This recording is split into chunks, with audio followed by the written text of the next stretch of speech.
Aslema, donc مرحبا بكم pour un nouveau numéro du podcast de GoMyTech. Aujourd'hui, on reçoit معنا Hedi Sameri. Donc Aslema Hedi. Bonjour, Aslama, je t'appelle comment? Alors, si tu pouvais te présenter à nos lecteurs, auditeurs, Excellent. Directement dans la caméra? avec moi, D'accord, regarde-moi. très bien. Donc Hedi Samari, comme vous avez mentionné, je suis en Tunisie depuis 5 ans maintenant. Je suis né à Londres, j'ai fait toute ma vie en fait à Londres avant de venir en Tunisie. Je suis dans le domaine des RH depuis 2007. Donc j'ai commencé en tant que chasseur de tête lorsque je suis sorti de la faculté, où j'ai fait des études d'histoire en fait qui n'ont rien à voir. D'accord. Donc en fait c'est un peu le système un peu anglo-saxon où on étudie une chose et après on entre dans quelque chose de complètement différent. Je suis entré par hasard dans les ressources humaines. J'ai postulé pour un poste, je ne savais même pas qu'il y avait un domaine où il y avait des chasseurs de tête, mais j'ai vu quelques annonces en termes de... lorsque j'étais étudiant et je ne savais pas où trop commencer. Et en fait, je suis tombé sur Hayes, donc, qui est mon ancien employeur. J'ai passé 5 ans là-bas, donc je recrutais en fait pour les postes de management et de direction. En fait, j'ai commencé à travailler sur le marché africain à partir de 2012, toujours sur Londres, mais en couvrant en fait l'Afrique du Nord et l'Afrique de l'Ouest, l'Afrique francophone. D'accord. Et après, j'ai entamé l'Afrique anglophone aussi. Donc, j'ai passé 3 ans là-bas. Et pour des raisons personnelles, je suis revenu en Tunisie, meilleure décision de ma vie, donc très très content. D'accord, c'est rare que quelqu'un dise ça, mais Non, non, ça fait plaisir je à le prendre dis, non, dans les temps actuels. je le dis ou j'insiste dessus parce que j'avais plein de mes potes à Londres, ils me disaient mais qu'est-ce que tu vas faire, Martin? Mais bon, c'est des raisons personnelles, donc quand on a des raisons personnelles, C'est plus facile. ça prend le dessus sur tous les autres arguments. Donc j'arrête entre parenthèses en 2015. Et donc, j'ai lancé mon activité donc, de recrutement, de chasse de tête. Donc, une continuation du travail que je faisais avant, avec bien sûr de nouveaux clients, nouvelles perspectives, basées ici, donc c'est plus facile. Et donc, aujourd'hui, donc Samari Consulting était né. Nous travaillons sur 15 pays africains aujourd'hui. On a 300 clients, ça a bien avancé. On a 2 départements. On a le département chasse de tête et le département soft skills coaching. Chose que j'avais remarqué en fait en venant en Tunisie, la partie recrutement c'est bien, je pense qu'elle prend une maturité, mais la partie communication, soft skills manquait beaucoup, même si ça s'est beaucoup amélioré. Donc je me suis dit, avec cette perspective peut-être anglo-saxonne, c'est peut-être quelque chose où il y a de la valeur ajoutée. Donc il y a Sabine Bastiche, d'ailleurs qui est là aujourd'hui, qui nous a rejoint en fait pour créer ce département-là. Voilà, donc je pense entrepreneur dans l'âme, qui aime prendre un peu de risques et qui surtout aime son pays. D'accord. Est-ce qu'il y a une spécificité par rapport au marché tunisien en termes de RH? Est-ce que tu as remarqué des choses qui sont vraiment spécifiques à la Tunisie ou Pas plus que dans d'autres pays, en fait. C'est régional. Hein. Donc, si on voit le Maghreb, en général, c'est une même mentalité un peu. Plus ou moins, ouais. En fait, c'est tout ce qui est connexion, référence. Référence compte beaucoup. Le fait de travailler avec un client, ouvre les portes avec un autre. Les meilleurs candidats, en fait, généralement, ils viennent à travers les références et les recommandations. Donc, je pense que c'est un marché assez petit, assez resserré, mais qui a beaucoup de potentiel. Lorsqu'on a commencé, en fait, en 2012, spécifiquement sur ce marché-là, il n'y avait pas vraiment de recrutement, de chasseurs de tête. Les gens, typiquement, ils recrutaient du bouche à oreille, à travers leur réseau, à travers leur network. Ils ne voulaient pas nécessairement sortir et trouver, en fait, des spécialistes en ça. Mais je pense que c'est une niche assez intéressante qui nous permet en fait de créer de la valeur ajoutée. Il y a beaucoup de réticences en fait généralement dans les sociétés familiales qui veulent prendre de l'ampleur et diversifier et ramener du nouveau personnel. Et ça représente une grande majorité des entreprises en Tunisie. Absolument, oui. C'est le noyau en fait de l'économie, si on peut parler de ça. Et donc, ça a toujours été le cas. Donc, en fait, là, il y a du change management. Donc, il y a surtout 2 ou 3 générations de sociétés. Ils doivent ramener du sang neuf, par exemple un DGA ou un DG, et c'est les aider en fait dans cette transition. D'accord. Donc, toi, tu fais ça, tu les aides, tu les accompagnes. Je les accompagne. Donc, c'est pas juste du recrutement, c'est du conseil, c'est de la strat. C'est la stratégie plutôt. On peut venir vers nous avec une idée, donc une start-up, on peut recruter pour eux. Donc, c'est différents types de clients. Ça peut être les multinationales. Donc, eux, en fait, ils ont leur process, ils veulent ou bien remplacer, ou bien recruter, ou bien ouvrir une filiale en Afrique. Ça peut être une société familiale en fait, qui a des difficultés à digitaliser ou en fait, à s'adapter au nouveau marché. Donc, ils doivent recruter d'autres profils, que ce soit des commerciaux, ou marketing, ou financiers, etc. Et bien sûr, les startups. Donc, ça, c'est un peu le challenge aussi, parce que les startups, en fait, il y a une particularité. où il faut des personnes qui sont prêtes à prendre des risques aussi et de rejoindre en fait des sociétés qui parfois ne réussissent pas en fait. Donc toute une mentalité. Très bien. Il y a un truc qui m'a un petit peu titillé quand j'ai discuté avec toi, même en regardant un petit peu ton profil et ton parcours, c'est le terme chasseur de tête. C'est un peu un terme qu'on a du mal à expliquer un petit peu. Donc ça veut dire quoi en fait, chasseur de tête? Bonne question. Quoi en fait, moi, si je pouvais changer ce terme, je le changerais. D'accord. J'appellerais ça chasseur de talent. Ou voilà, en fait, c'est ciblé. La différence, si on doit avoir un cabinet de recrutement, c'est un cabinet en fait qui met des annonces et qui reçoit certaines candidatures et en fait, voilà, c'est pas très proactif. Donc ils disent voilà, on a reçu 10 CV pour tel ou tel poste et on va recruter à travers cette cible-là. La chasse de tête ou le chasse de talent, si on peut dire ça, c'est quelqu'un qui va targeter un segment du marché. Un exemple, ça peut être dans le domaine financier, une banque cherche à recruter tel ou tel profil. Le chasseur de tête, il va targeter d'autres sociétés ou d'autres banques dans le même secteur, dans la même région, avec un organigramme plutôt ou avec un mapping en fait de cet écosystème pour trouver la perle rare. Donc c'est vraiment, on n'attend pas qu'ils nous appellent, on les appelle. D'accord. On les appelle, on les contacte, on essaye de les débaucher, voir un tout petit peu bien sûr leur situation, on ne va pas harceler les gens, mais voir un peu est-ce qu'ils sont dans une optique de bouger ou est-ce qu'ils sont plutôt stables. Généralement, les meilleurs candidats qu'on a, c'est ceux qui ne sont pas en recherche active. D'accord, ils sont déjà en place quelque part. Oui, la grande majorité des candidats qu'on a, ils sont en place et ils reçoivent un appel un jour, que ce soit moi ou de mes confrères. On a une opportunité, on n'essaie pas de trop vendre, parce que c'est ce que je faisais en fait au début de ma carrière. Je vendais, je disais voilà, mais maintenant je suis réaliste, je dis voilà tous les éléments de la société, l'entreprise plutôt. Voilà à quoi il faut s'attendre, the good things, the bad things. Voilà, en fait on est honnête dès le début. Et je pense que cette transparence nous permet de cibler les gens, la bonne personne pour la bonne entreprise en fait, en termes de tempérament, caractère, etc. Super. Génial. Oui, c'est une aventure. C'est une grande aventure. Ouais. C'est surtout une aventure humaine, je suppose, non? Tu as dû rencontrer, avoir des amis par rapport à ça, peut-être faire aussi quelques amis, non? Oui, totalement, oui. Bon, j'ai toujours essayé de séparer un tout petit peu le professionnel. Ouais, même si j'ai beaucoup de bonnes relations avec des gens. Et puis, le temps passe tellement vite, en fait. Donc, il faut faire un peu de temps pour sa famille, pour ses proches, etc. Mais typiquement, on rencontre de très différentes personnes, en fait. Il y a des gens plus timides, il y a des gens un peu plus extroverts, beaucoup plus confiants. Donc, on voit un spectrum assez large et on s'adapte, en fait. Donc, on voit différents types de personnalités, différents types de sociétés, pas seulement à Tunis. Donc, on va au Maroc pour ça, on va en Algérie, on va au Gabon, on va au Ghana, on va en Côte d'Ivoire, on entre dans une société et tout de suite, on peut sentir, en fait, le potentiel qu'elle a et le type de personne qu'il faut. D'accord.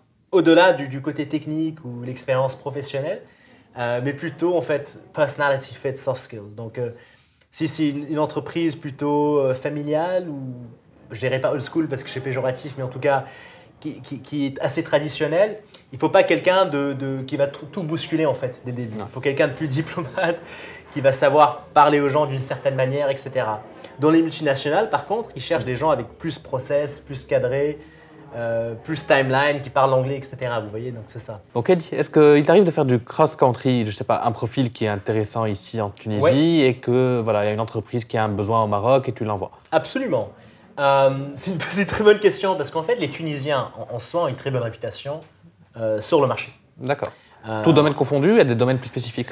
Alors, dans l'agro, dans la finance, dans le conseil, en fait, dans l'IT, bien sûr, dans tout ce qui est développement web et ainsi de suite. Donc, les Tunisiens en particulier, lorsque j'ai un poste, par exemple, au Maroc, qui n'arrivait pas à trouver en fait le profil une ressource locale, ils se dirigent automatiquement vers les Tunisiens. Si on va en Côte d'Ivoire et au Sénégal, même chose. D'accord. Si j'ai placé pas mal de Tunisiens, par exemple au Congo, au Kenya, au Gabon, ce genre de pays où il n'y a pas nécessairement ce qu'il faut en termes de profil localement. Et les Tunisiens, en fait, ils sont parfaits. Ils s'adaptent en termes de culture, ils sont assez ouverts d'esprit. Flexibilité, la mobilité, ils sont prêts à habiter dans un autre pays et essayer une nouvelle expérience. Je pense que ça, c'est intéressant. Les langues, donc l'anglais maintenant de plus en plus, mais bien sûr le français, l'arabe, certains même l'italien, avec la génération et Rayuno et ainsi de suite. Donc oui, il y a du cross-country. Donc je dirais, les Tunisiens, on les trouve principalement en Afrique de l'Ouest, donc Sénégal, Côte d'Ivoire, ça c'est les deux pays où on trouve le plus de Tunisiens. Après, on peut trouver par exemple un Marocain qui va plutôt se baser en Afrique du Sud, voilà aussi, ils ont beaucoup de bonnes relations en Afrique subsaharienne aussi. Donc voilà, après il y a certaines dynamiques qu'on ne trouve pas. Par exemple, on ne trouvera pas un Marocain nécessairement postulé pour aller en Algérie et vice-versa. Voilà, il n'y a pas vraiment de Marocains qui vont venir en Tunisie parce que quand même le marché est assez mature, Radi, même s'il est un peu saturé. Mais il se dit, moi, il y a beaucoup de sociétés étatiques ou d'autres types d'entreprises. Si je vais en Tunisie, c'est pour une mission spécifique. Mais généralement, c'est le cas contraire. D'accord. Voilà. Donc, si j'ai bien compris, en fait, ici en Tunisie, l'un des problèmes qui existe, c'est que le marché n'est pas capable d'absorber autant de ressources humaines, de qualité, on va dire. Non, je trouve que le marché, quand même, il arrive à attirer, en fait, de bons profils. Mais après, c'est secteur par secteur. Si on voit par exemple l'informatique, le cas de développeur par exemple, on ne peut pas faire nécessairement la concurrence avec les entreprises en Europe ou au Canada, etc. En termes de salaire, mais aussi en termes de, je dirais pas qualité de vie, j'ai pas envie mais plutôt en termes d'opportunité de sortir un peu, de se tester un peu à l'international. Et il y a aussi le côté économique et social. Ouais. Donc économique, à la limite, on peut se dire, ok, ça arrive, mais il y a aussi le côté social où les Tunisiens, en fait, surtout dans l'informatique, veulent sortir à tout prix. Parce qu'ils se disent, malheureusement, je n'ai pas de futur ici. Voilà, même en termes d'évolution, peut-être ils trouvent leur compte plus facilement à l'étranger qu'ici. Mais nous, par exemple, ce que je disais toujours, c'est que moi, j'ai toujours refusé en fait, d'envoyer les Tunisiens en Europe. J'ai eu pas mal de demandes avec des clients en France ou pour faire du outplacement. Là-bas. Et j'ai toujours en fait essayé de faire le contraire, justement. Donc moi-même, je suis rentré, j'ai essayé d'une manière modeste, ramener un peu mon expérience. Je suis plutôt dans cette dynamique-là, en fait. D'accord. D'essayer d'encourager en fait les Tunisiens à l'étranger. C'est ce que je faisais quand j'étais à Londres, en fait. Beaucoup plus que maintenant, mais je leur disais, rentrez, voilà les opportunités qu'il y a. Et c'est facile? Enfin, je suppose que ça ne doit pas être très facile. Enfin... en fait, on est capable d'avoir un appel à l'aéroport où la personne change d'avis. Hein. Ça m'est déjà arrivé. D'accord. C'est jusqu'au dernier moment. Mais généralement, c'est les personnes qui sont prêtes à venir en Tunisie pour des raisons familiales. Parce que si je vais vendre le plan carrière en disant rentrer en Tunisie, oui, on peut évoluer plus rapidement qu'en Europe, c'est sûr. Mais il faut un élément quand même personnel. D'accord. Que ce soit quelqu'un avec des enfants, il ou elle vont rentrer, être plus proche de ses parents. Ça, c'est en fait l'élément déterminant. Et après, on peut rajouter en fait... c'est comme une pizza en fait, on a la couche, il faut déjà mettre la garniture après. Et puis après c'est la garniture. Donc moi quand j'ai cette conversation avec les Tunisiens, entre parenthèses, je leur dis toujours, ok, est-ce que vous avez réellement pensé à ce retour? Parce que on peut postuler pour voir un peu à quoi ressemble l'écosystème ou voir sa valeur sur le marché. Ouais. Et souvent ils le font. Quels sont les salaires ou qu'est-ce que je peux trouver en rentrant? Mais il faut se projeter. Est-ce que tu as pensé où tu vas habiter? Est-ce que tu as pensé à... ou s'il y a des enfants, quel type d'école, et ainsi de suite. Donc, essayer de se projeter et voir, en fait. Voilà, c'est ça. Et tu as vu une évolution depuis 2012 par rapport à ton activité? C'est-à-dire que je suis sûr que ça a dû beaucoup évoluer en 8 ans, quasiment. Oui, alors, moi, ma société, c'est depuis 2015. Donc, si je parle de ces 5 ans-là, oui, absolument. D'abord, il y a plus de concurrence, ce qui est bien. C'est toujours un bon signe. Okay. Parce qu'au début, en fait, il n'y avait pas vraiment grand monde. D'accord. Et là, en fait, je pense que le terme chasseur de tête, c'est un peu à la mode, quoi. Parce que maintenant, il faut, disons, entre parenthèses, un compte LinkedIn et un téléphone et un laptop, mais ce n'est pas le cas. Je pense que ce qui a évolué, en fait, c'est qu'au début, lorsqu'on parlait aux clients en 2012 pour essayer de leur parler de headhunting ou de la chasse de tête, ils nous disaient « c'est quoi ce concept ?» Réellement, pourquoi je vais faire appel à vous? Vous êtes un cabinet externe pour nous trouver quelqu'un. Non, on a tous les moyens, on connaît les personnes, etc.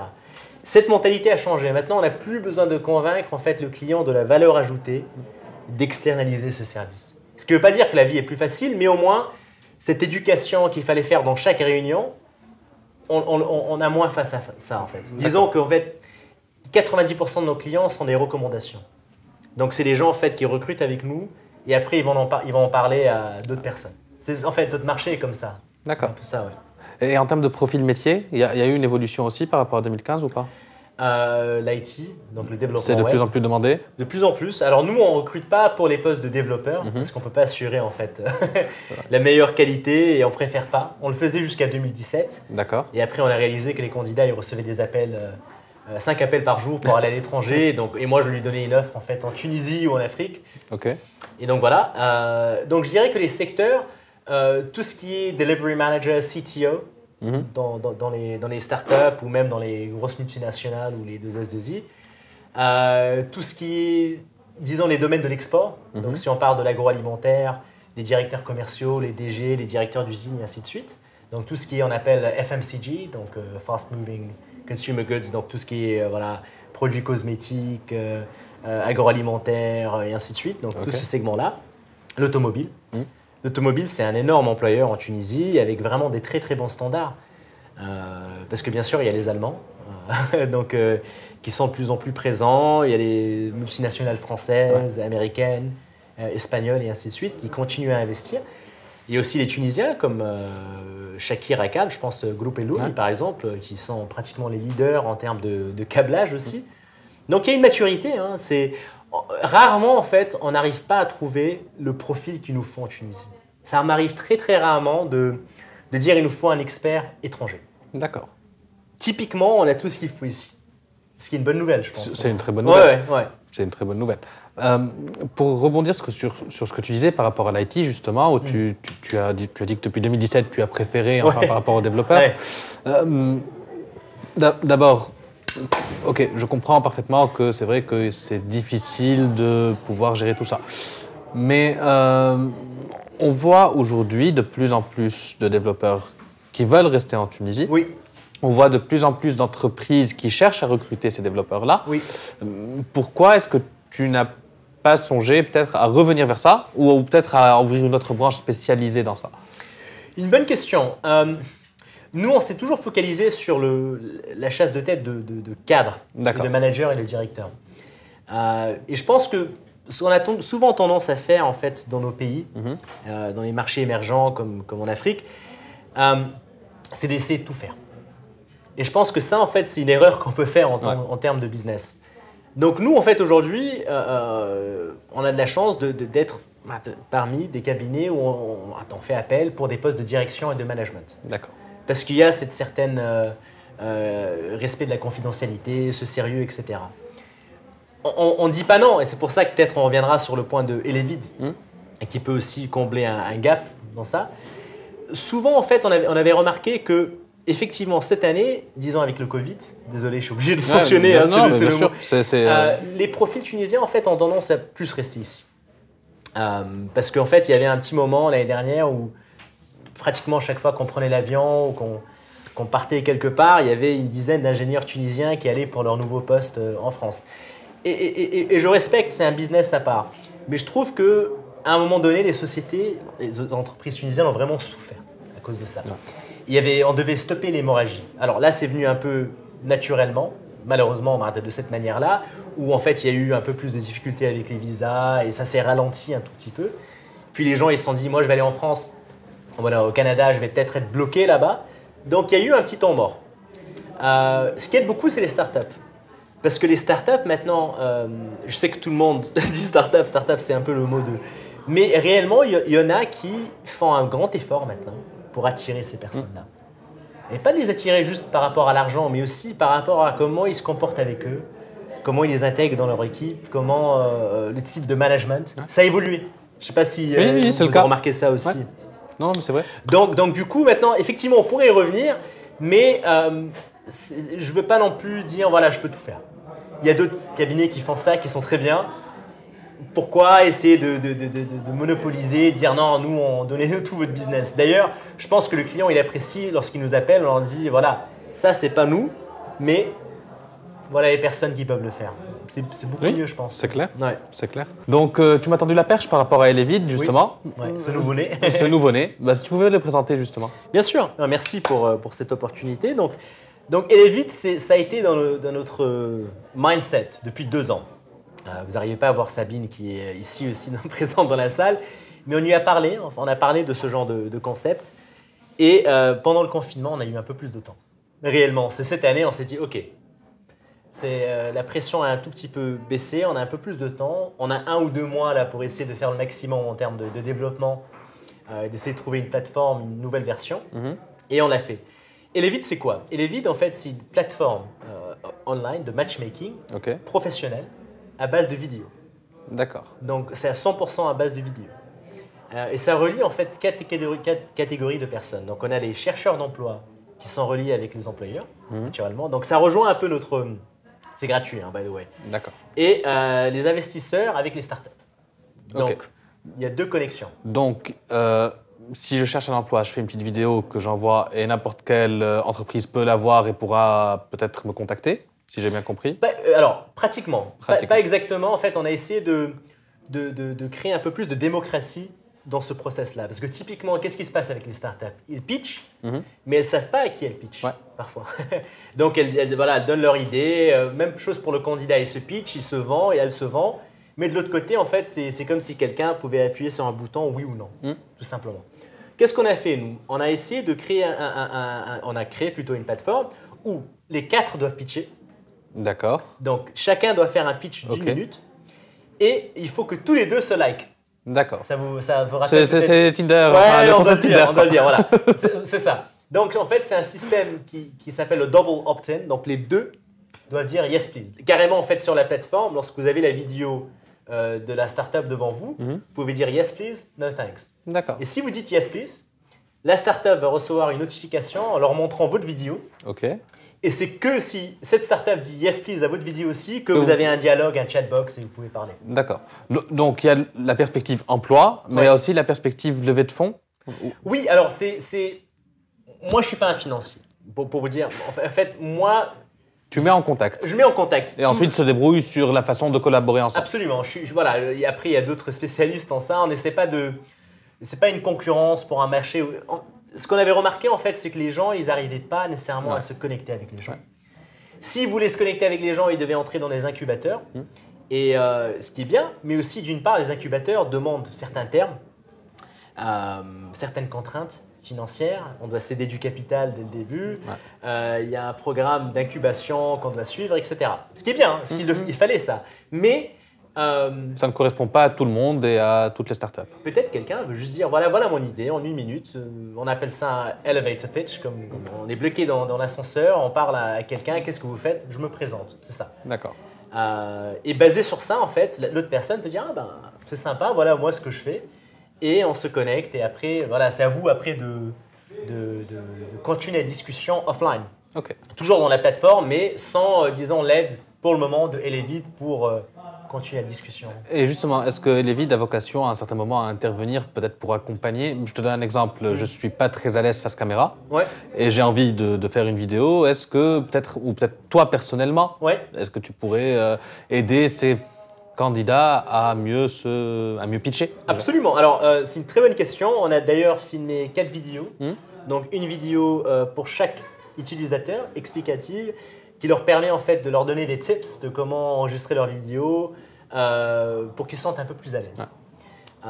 Il y a un facteur temps, c'est-à-dire en 1 minute, en 1 minute 30, en 2 minutes la vidéo? 1 minute. Donc, c'est 60 secondes. Alors, d'ailleurs, notre slogan, c'est « This minute matters ». Donc, c'est 1 minute. Et je pense que... Alors, pas tout le monde va être confortable. C'est pas évident. C'est pas évident. Pas tout le monde. Alors, on a vu... Déjà, on a 7000 utilisateurs. D'accord. En 2 mois. C'est pas mal du tout. Et on a pas mal bossé et il y a déjà pas mal de connexions qui sont en train de se faire. Il y a des gens en fait qui sont réticents au début parce que si on est une startup, on a peut-être peur de donner son idée. Mais l'avantage ici, c'est que la personne qui va voir votre idée, en fait, vous devez être connecté avec elle directement. Il n'y a pas de risque en fait que voilà, on va faire une recherche sur vous, on a déjà votre contact, etc. Même chose pour le candidat en fait. Imaginez qu'il y a un candidat qui est excellent sur CV, qui est super sur CV, mais qui n'arrive pas à se vendre. Qui n'arrive pas à se vendre. Mais il y a de l'autre côté aussi, le CV est là et le CV en fait est peut-être un peu, met pas à la valeur. Mais la personnalité en fait rattrape. Donc on a 1 minute en fait pour pouvoir se vendre et dire voilà écoutez, ce que j'ai fait dans le passé, voilà pourquoi j'ai quitté tel ou tel poste, ou voilà peut-être c'est pas très clair sur mon CV, voilà ce que je recherche dans le futur, voilà mes compétences Et on peut vraiment mettre notre énergie et notre charisme en fait, dans cette vidéo. Donc ça va les deux sens. Il y a des gens qui sont un peu plus timides, mais ça leur donne aussi une opportunité de montrer un peu qui ils sont. Aussi, figure-toi que c'est une question de temps. Les entreprises aujourd'hui, en fait, lorsqu'ils voient un CV, ils sont obligés de faire un entretien. Parfois, il dure 1 heure, 45 minutes. Pourquoi pas, en fait, en 1 minute, avoir une impression de cette personne et voir, en fait, s'il y a un feeling dès le début. Il se peut que le feeling ne passe pas. Il n'y a pas de mal, hein, ça arrive. Mais au moins, en 1 minute, on peut avoir un feeling de cette personne et se dire « Ah, ça, j'aime bien, je peux peut-être recruter cette personne sur une partie de mon entreprise. » D'accord, donc c'est un peu une activité complémentaire à ce que tu fais déjà. Oui, en fait, naturellement, il existe déjà la base de données et le savoir-faire. Après, l'élément startup, je peux en parler d'expérience parce que moi-même, j'ai créé une startup avec 0 dette, en fait. Il n'y avait pas d'incubateur à l'époque. Je l'ai fait moi-même dès le début, avec beaucoup de travail. Beaucoup de travail. C'était vraiment les 2 premières années. Beaucoup de sacrifices. Et finalement, en fait, on peut y arriver, avec modestie bien sûr, mais on peut y arriver avec une persévérance. Et ce que j'ai remarqué, en fait, c'est qu'avec beaucoup de startups, on jette l'éponge. Il y en a beaucoup qui jettent l'éponge. Je ne sais pas si tu vois ça, mais je trouve Et tu penses qu'il manque de persévérance? C'est ce qui manquait? Il y a un peu de persévérance. Je pense que les gens veulent les choses assez faciles. C'est vrai. Ils se projettent, ce qui est une chose bien, mais on veut skip the steps, en fait. On veut dépasser les étapes et arriver tout de suite à un certain niveau. Mais il y a une chose, en fait, c'est you can't beat consistency. On ne peut pas battre le fait de répéter, d'être, persévérant, d'être tous les jours, faire les mêmes habitudes, les mêmes choses, bien sûr, en adaptant. Bien sûr. Mais c'est une certaine persévérance et ce n'est pas en fait au premier rejet ou à la première personne qui nous dit non. Je veux dire, moi dans mon boulot de chasseur de tête, on me dit non, mais plusieurs fois par jour. Que ce soit les clients qui ne veulent peut-être pas travailler avec nous, ça peut arriver. Ça peut être des candidats qui refusent des offres. Mais c'est cette capacité de rebondir tous les jours. Tous les jours. Et je pense qu'on ne les coach pas par rapport à ça. On les coach par rapport à faire un pitch deck et de présenter. Mais behind the scenes, qu'est-ce qui se passe behind the scenes? Il faut vivre son produit. Moi, j'étais ingérable les 3 premières années. Je parlais que de mon travail. Là, ça va un peu mieux. Je suis un peu plus relax. Mais au début, je parlais que de ma boîte, que de ce que je voulais faire. Mais il faut avoir un peu cette mentalité, cette notion de risque. Très bien. Justement, ça me permet de te poser une question par rapport à ta journée type. Il y a 3 ans, donc c'est bon, on sait comment ça se passait. Et aujourd'hui, du coup? Non, c'est un peu plus... maintenant, on a une équipe, il y a des gens qui ont delegates, donc il faut déléguer, c'est très important, parce qu'au début, on veut tout faire. Et ça, après, on doit tout faire, non? On doit tout faire. On doit tout faire. Alors, on s'y connaît en comptabilité. Voilà, en droit, on fait tout en fait. Voilà, exactement. Bon, Hark, on a été bien accompagné avec un très bon expert comptable dès le début, ce qui nous aide beaucoup. Donc ça, en fait, ça nous a permis, surtout que je ne connaissais pas le système tunisien par rapport à ça. Mais lorsqu'on est accompagné et lorsqu'on est dans le mindset, tout va. Après, qu'est-ce qui a changé? Les horaires. Maintenant, c'est vrai que je travaille un peu plus le soir de temps en temps, mais j'essaie de me mettre des limites. De garder en fait un good work-life balance. En fait, Et c'est très important ça. C'est très important. Parce que sinon, en fait, on arrive au burn-out. J'ai déjà eu un burn-out, c'est pas bien. Burn-out léger, hein, c'est pas quelque chose. Mais on sent quand même cette fatigue émotionnelle aussi au bout d'un moment parce qu'on vit ce produit. On vit ce produit et c'est parfois bien de prendre un peu de recul parce que d'ailleurs, en prenant du recul, on peut améliorer son produit. Exactement. Parce que lorsqu'on est inside dans le produit, on se dit non, je ne vais pas changer ça parce que ça marche dans ma tête. Mais lorsqu'on ramène des gens externes et qu'on recrute des gens externes, et des gens bien, il faut accepter en fait les critiques, il faut accepter les gens qui disent moi je ferais ça d'une manière différente. Et la clé en fait c'est de donner en fait le pouvoir à ces personnes-là, de leur dire écoutez, moi je vous ai recruté justement pour aider la société à... Il n'y a pas un peu d'ego aussi qui rentre en considération par rapport à ça? C'est-à-dire que en fonction de la personnalité peut-être du fondateur, de la start-up, ça peut aussi être mal reçu comme conseil. L'ego, c'est une chose qu'il faut prendre et jeter à la poubelle. D'accord. C'est la chose, en fait, c'est le plus grand obstacle pour beaucoup de managers et de dirigeants de start-up. Il ne faut pas d'ego. Il faut une fierté dans son travail, une fierté dans ses clients, une reconnaissance envers ses clients et ses utilisateurs, de l'amour envers son équipe, mais pas d'ego. Ça ne sert à rien en fait, c'est une émotion qui nous retient. Parce que moi je préfère que les gens me disent tu devrais améliorer ça et que j'essaye de l'appliquer. On m'a donné plein de conseils, moi j'ai plein d'amis qui m'ont dit ah non mais ta vidéo j'ai pas trop aimé ou ton site web change-le. Au début, on prend un peu de recul parce que c'est ton bébé. Tu te dis, comment ça, tu parles de mon site web? Comment tu oses? Mais après, tu dis, non, il te va du bien. Et il faut, en fait, des gens qui te disent ça. Après, il faut faire la part des choses. Il y a des gens qui te disent des choses voilà. Pour t'énerver. Mais l'ego, ça ne sert strictement à rien. Il vaut mieux canaliser son énergie dans les choses qui comptent. Et qu'est-ce qui compte? Préserver sa santé pour que tous les jours, tu puisses carburer. Ça, c'est la chose la plus importante. Très bien. Très bien. Si tu devais donner quelques petits conseils à des jeunes qui aujourd'hui souhaiteraient lancer leur start-up, suivre un petit peu ton chemin, quels conseils tu donnerais? Faire des formations chez GoMyCode. tu peux la garder ça. Ça, on va la garder, bien sûr qu'on va la garder. Bien sûr. Alors, tout d'abord, suivre un peu l'exemple de Yahya et ainsi de suite. Donc, non, réellement, parce que je respecte beaucoup Yahya et ce qu'il a pu faire avec GoMyCode. J'admire beaucoup ce genre de talent. Et toute l'équipe, d'ailleurs, toute une dynamique. Le conseil, s'entourer de gens bien. D'essayer d'éloigner au maximum l'énergie négative. Et de se focaliser, en fait. Parce qu'il y a des sacrifices à faire. Tu l'as fait? Bien sûr. Alors, en Tunisie, j'ai peut-être 5 amis. Tu vas penser que je suis antisocial. Mais c'est vrai. Parce qu'en fait, il faut canaliser son temps. Il faut avoir assez de temps pour voir sa famille, pour voir ses partenaires, pour voir ses amis. Tu as passé du bon temps. Moi, je suis quelqu'un, il y a des personnes comme ça. Moi, je suis quelqu'un qui réagit beaucoup aux énergies des autres personnes. Donc, il faut s'entourer déjà de ça. La persévérance. Je l'ai répété tout à l'heure. There's no shortcut. C'est ce que je dis à tout le monde. Il n'y a pas de... tout le monde veut aller à la Silicon Valley et lever 100 milliards de dollars. Tout le monde veut faire ça. Mais pour arriver là, en fait, il faut voir un peu l'histoire de ces boîtes-là. Amazon il était dans un garage. Google était dans un... Tout le monde a commencé... Je sais que c'est un peu les histoires. Les gens nous parlent de Jack Ma. tous les jours, j'entends, il a été rejeté 5 fois par peur. Mais finalement, il y a du sens dans ça.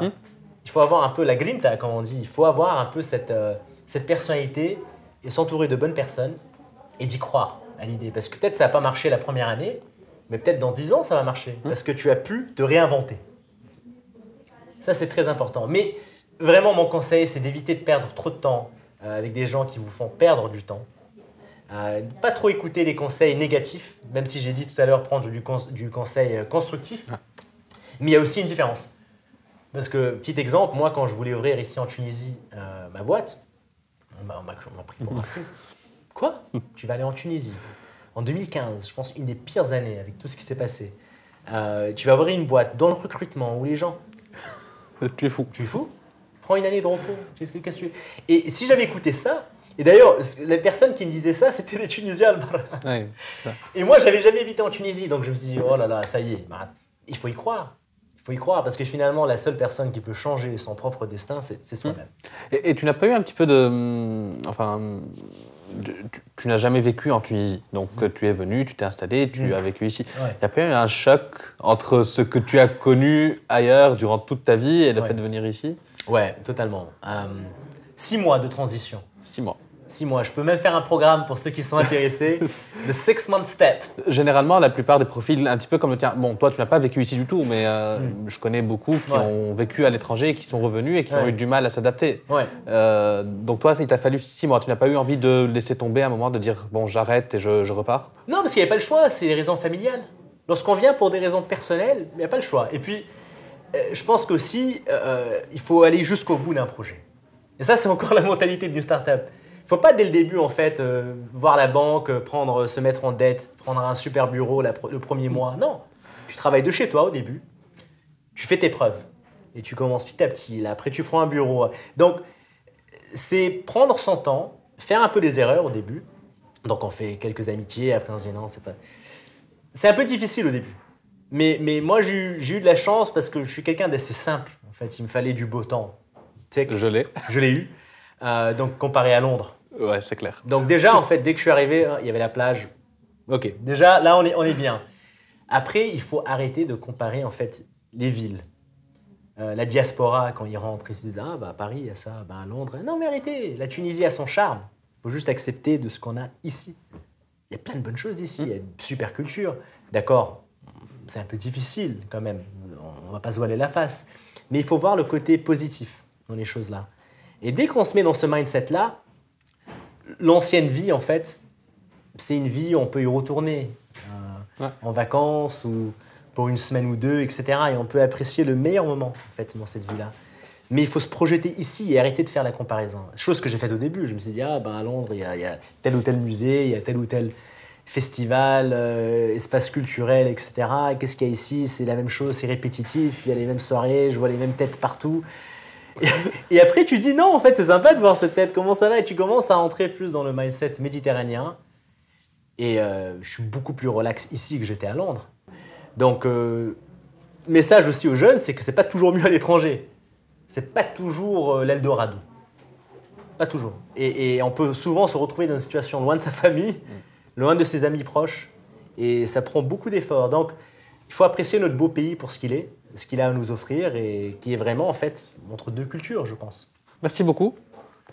Bon, on finit sur un message positif. Super, ouais, absolument. J'aime toujours la positivité. Merci encore, Eddy. Merci. Allez, à très bientôt. Courage.